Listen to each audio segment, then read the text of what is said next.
The discussion of anti-Islamic sentiment in the United States. We'll come back during the second segment to get into some cases dealing with some of the problems that we're dealing with now.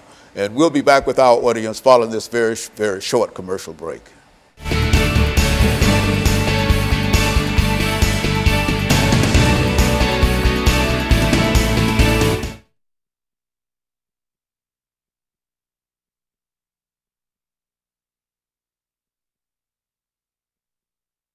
Now, I was trying to catch up with this. This is my time. Can we here. scoot that over a little bit so I can see it out the corner of my eye? Because I'm looking right here. Well, actually, see, the thing is, you need to be like. Yeah, okay, well, that's better anyway. Okay, cool. Thank you. Okay, and so Alana, the second segment we're going to talk about anti-Islamic sentiment in the United States. That'll be the introduction, and then we're talking to you, and then we're going to give you an opportunity to talk about what? I mean, how you want to introduce this topic. Is that what you want to do? Yeah, I'm going to do a recap of the first subject, like the vocabulary and stuff, and just get into what it is. Okay, very good. And this whole segment is going to be what it is, and the third segment will be how it affects my generation and now this social media and stuff like that. It's 8 minutes of what it is. This is what you think you can talk about for 8 minutes? Yeah, I can talk about what it is for 8 minutes. Yeah, well, I can talk about what it is for 10 minutes. I can talk about what it is for just talk about it for 8 minutes, okay? That'll be appropriate. I like those reviews that you give too, in order to bring the audience in. Thank you. Oh, when we do it, you gotta go like this, Paul. You gotta go like gotta blow up. Here, come on. 7 minutes and 55 seconds right there. That's what.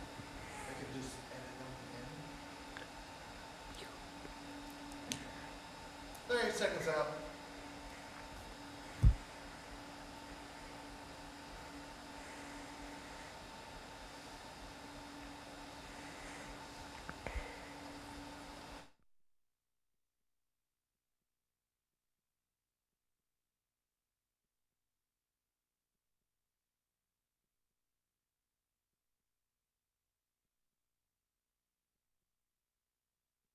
Thank you and welcome back to the second segment of the show for today. Excuse me. The topic is anti-Islamic sentiment in the United States, and we have to talk about anti-Islamic sentiment in the United States, Alana McLaughlin. Now, Alana, you've given me some information in reference to your background, your education, and you've touched, excuse me, upon some aspects of Islamic sentiment. But let's pick up at this point and talk about Islamic sentiment in the United States. Well, if you're just tuning in, my name is Alana McLaughlin, and I gave a little background about me. Also, in the first segment, I talked about vocabulary and key terms that you're going to need to know the definitions of to be able to fully take away everything from the show today. I talked about, basically the whole thing of the show is talking about and analyzing, kind of picking apart the anti-Semitic feeling, Islamic. of Islam, I'm sorry. So basically I talk about anti-sentiment, and so just think the word sentiment is like good feelings and etc. Think sentimental, and then think of anti-sentiment as the complete opposite, and then anti-sentimental feelings toward Islam or the religion. And I talked about Islam, which is a monotheistic religion. It goes by the Quran, which is the equivalent of the Bible in Christianity. It's their holy word, and they believe it is the verbatim word by God. And so I talked about what Islam is, and I talked about a few common misconceptions, the most popular being that Muslim is a religion and that Islamic people are the people that follow Muslims, which is totally wrong. Muslims are the people that follow Islam. They're the equivalent, like this is Christians and this is Christianity, and they follow that. And so I talked about those misconceptions, but now I'm going to talk about the anti-sentimental feelings toward Muslims in the United States. Now, I think that you've probably encountered some anti-sentimental feelings, but you've probably just not seen that they were anti-sentimental. Like, for instance, on social media, I always see jokes of people making fun of Muslims for, say, how they dress or the Quran or something, just making wisecracks about that. and people laugh or repost it and they encourage it, but they don't really see how how painful that would be to see on your timeline. And so I just think that anti-sentimental feelings, they really say the political election of 2016, Donald Trump, for instance, he's widely known for wanting to create a wall to keep out immigrants and et cetera, and et cetera. And he's also voiced so many other opinions that I don't want to get into because that's a show in itself. And so, also, there are so many stereotypes that come from anti-sentimental feelings toward Islamic people, and some aren't even stereotypes. Like, for instance, I was flying to Washington, D.C. by myself. Or no, I was flying from D.C. to Nashville, and there was a man behind me, and I think that he was a Muslim. Well, he had a Quran in his hand, and we were in line trying to go through TSA. And so I went through and got my stuff, and I sat waiting for the rest of the group that I was with to get ready to board a plane. And they were just giving him the hardest time trying to go through security, and they were just doing unnecessary things that were just like, they made him open up his Quran, and they had to like flip through it and like put it through the machine. Like, that's extra. I was carrying bags and stuff, and they didn't do half as much stuff to me as they did to him. And I'm just sitting here thinking like, wow, this is the country we live in. And other people were just looking, and I saw a couple teenagers just laughing. I'm like, are you kidding me? This is actually happening. And it caught me off guard because I've always heard about stories like that, but I've never seen anything like that firsthand. And I thought about that the whole plane ride home, and I was just like, wow. And so we see things like this. And for instance, we see things like this and we don't ever take a stand. Now, there are some brave souls who do, but for the most part, people don't. And another thing that really, really irritates me, people are always talking about ISIS, which is a terrorist group that needs to be stopped ASAP. The biggest thing that irks me is people who think that all followers of Islam are part of ISIS. That is not what's going on at all. That's like saying all people who listen to hip hop are drug dealers, or all people who listen to soul are hippies. You can't judge an entire race or group or party by one thought. Like, I grew up in a Democratic household, but I can tell you that not all Democrats hate gays or whatever. And I can tell you that not all Democrats hate Republicans. It's just, I hate stereotypes like that. And I hate when people try to classify large groups by one thing that just so happens to be popular among that group of people. Like, yes, a lot of people in the world like fried chicken. Yes, a lot of black people like fried chicken. Not all black people like fried chicken, and I wish people would get that through their heads. Well, Lana, when you see people thinking in terms of animosity toward these various groups, we've got about 2 minutes in this segment. When you see people thinking about the animosity toward various groups, to put it within the African-American context, and you think in terms of slavery, the Civil War, and then the 13th, 14th, and 15th Amendment, are you contending, or are you saying that all of these groups, no matter what group they might, what religion they might belong to, have the same constitutional and civil rights liberties? Is that what we're saying here? Everybody deserves a chance at life. Everybody deserves a chance to be able to walk through TSA without being double-checked just because of the traditional dress that they're wearing. Everyone deserves a chance to be able to walk freely down the street without being called ISIS. Every black woman deserves the right to walk down the street without being called I don't know if I can say that on TV. No, I'm not going to. And every white person deserves not to be able to be labeled as, every white Southern person deserves not to be able to be called KKK or say some stupid stereotype like they date their cousins or something. Because, I mean, sure, that may have happened in the South, but you can't classify a whole group of people by that one thing. And that's my biggest issue. And I wish that there were more groups that that were fighting for the rights of the minorities that people kind of sweep under the rug. Like, for instance, for black people, they have the NAACP, which is the National Association for the Advancement of Colored People. And they fight for our rights, but how many groups do you see? And there are plenty black rights groups like the Black Panthers and the NAACP, et cetera, et cetera. But how many Islamic groups do you see that fight for the rights of Islam? Okay, so what we will do, we'll take this second commercial break, and we'll be back with our audience following this very, very short commercial break.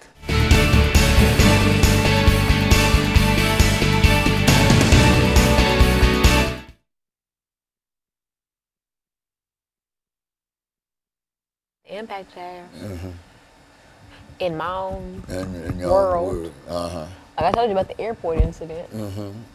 It's crazy. We were all going through, I was coming back from D.C. because I was with the Junior National Young Leaders Conference. Okay, well, let's say, we say that all groups deserve civil rights, 13th, 14th, 15th Amendments. That's the right to vote, the right to... Citizenship, right? They're citizens, and they have the right to vote, and they have the 13th, 14th, and the 15th. And the 13th Amendment is freed slavery, and the 14th Amendment citizenship. Abolished slavery, gave us the right to vote and the right to citizenship. That's right, and so everybody deserves that. Working around in there and talk about that. Some of the things that make us all alike, in spite of what religion or what situation we might find ourselves in. So 13 slavery, 14 vote. Yeah, and the 14 citizenship. Okay, 15 so slavery, citizen, vote. Yeah, and put much information on the importance of voting too, because we're in a voting season and whatever, and et cetera. Don't let Donald Trump. Huh? Yeah, okay. You know, just that's what I'm, talk about, the basic constitutional rights that people have. The 13th Amendment black folks had because they were slaves. In the 14th Amendment, they became citizens, and the 15th Amendment allowed them the right to vote. And now, when we talk about voting, this is where it's needed. People like people in your situation. And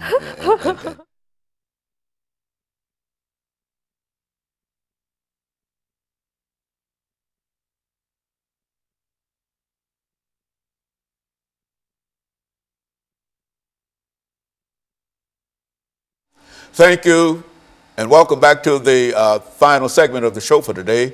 We're talking to Alana McLaughlin, and she's giving us some information in reference to anti-Islamic sentiment in the United States of America. Now, Alana, you've covered quite a bit of information during the first and second segment. Let's give you the opportunity during the final segment to deal with some of the other aspects of this anti-Islamic sentiment. All right, and so if you're just tuning in the second segment, I talked about one personal experience that I saw anti-Semitism. Sentiment, oh my God. Sentiment going on towards a man who was carrying a Quran. He had on a traditional dress from some country. I'm not quite sure because I haven't really taken any cultural classes. But he was an American. He was carrying a Quran, so I'm going to make an inference that the man was a Muslim. And so we were kind of okay, I was in Washington, D.C., so I was at John F. Kennedy Airport, and I was trying to go to Nashville. And so I was going through TSA, and he was behind me.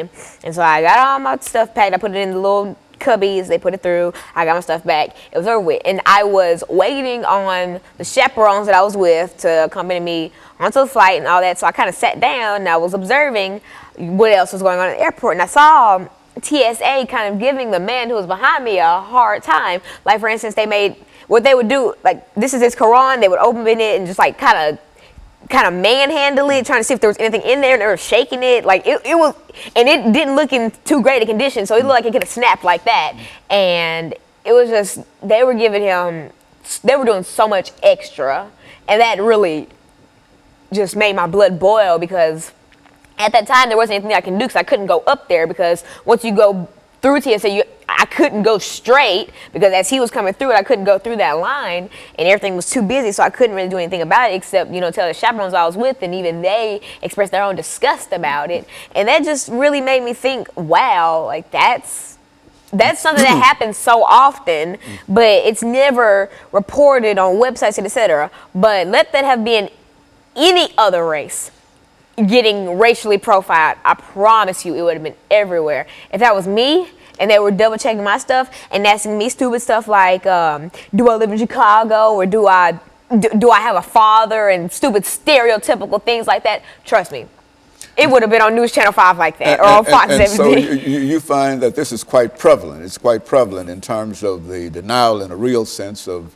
people's constitutional rights. It is. Citizenship rights and whatnot. Is that what you're saying here? It is, and that's why I feel like there are certain political candidates who do not encourage equality.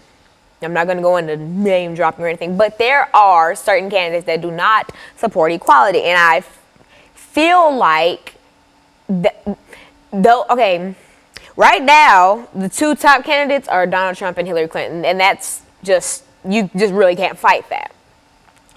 And I feel like, since I'm not old enough to vote, I'm just watching this unfold, and I'm not making any certain choice because my opinion wouldn't really be taken for anything because I can't vote. But I'm watching this unfold, and I'm listening to both of their speeches and all the things that they promised to do with America. And I'm just sitting here thinking like, wow, one of these candidates really wants an America that's built around him and people who are like him, that 1%. And I don't feel like you could really be a president if you don't think about other people, because running a country, you have to put others before yourself. You have millions of people who are looking up to you, who are abiding by your rules, and if you exclude them from some of the things, A, that's not right, and B, that's dangerous. Alana, in your category and your age group, I know you're not old enough to vote yet, but do you find that there's any kind of sentiment in reference to what is going on from a social level, from a religious level, among the people that you meet every day? I mean, is there any recognition? I see so many sentiment, not even just Islamic. I see so much sentiment towards me going to school from my peers, because I was blessed with a brain and I've put my brain to use. So I'm in a lot of extracurricular activities that are academic based. So I've been called things like, I've been told things like, I don't want to be black because all I do is hang around white kids, and I'm so white and things like that. But the last time I checked, I don't look that white. So you think that in a real sense that there's quite a bit of really racism in a real sense among people of your age, and what are you doing to try to change that in order to make the world that we live in a better world? What are you doing, and what do you find that some of your peers can do? You know, first of all, what I personally do is I don't feed into it. I'm not going to fight some ignorant child who comes up to me spurring and spitting out a bunch of racial slurs towards me, because that's not going to do anything but end in a fight, and that's just not what I'm about to do. First of all, I'll calmly ask them, why do you feel the way that you feel about that? And if they have sense enough to give me an answer, I'm not going to bash them for that answer, because they probably, because see, racism, you're not born racist, you're taught racism. If they're saying all that to me, they probably grew up in a household or a neighborhood where things like that were just common core. And so I asked them, say, let's make a mock conversation. You're so white, all you do is hang around white kids. Well, why do you think that I'm so white? Because all you do is hang around white kids. Well, it's not necessarily my fault. Say if I'm in a homeroom that's basically, in a lot of schools, they choose your classes by test scores. And so there will be, say, 6 teachers that have 2 advanced, 2 proficient, 2 basic, or a basic and a below basic. And so it is not my fault that in, say, a certain school, there are a lot of advanced students who just so happen not to be African American. That's not my doing, and I didn't ask for that to happen. And if I hang around all white kids, I just hang around my homeroom because those are the people that I know.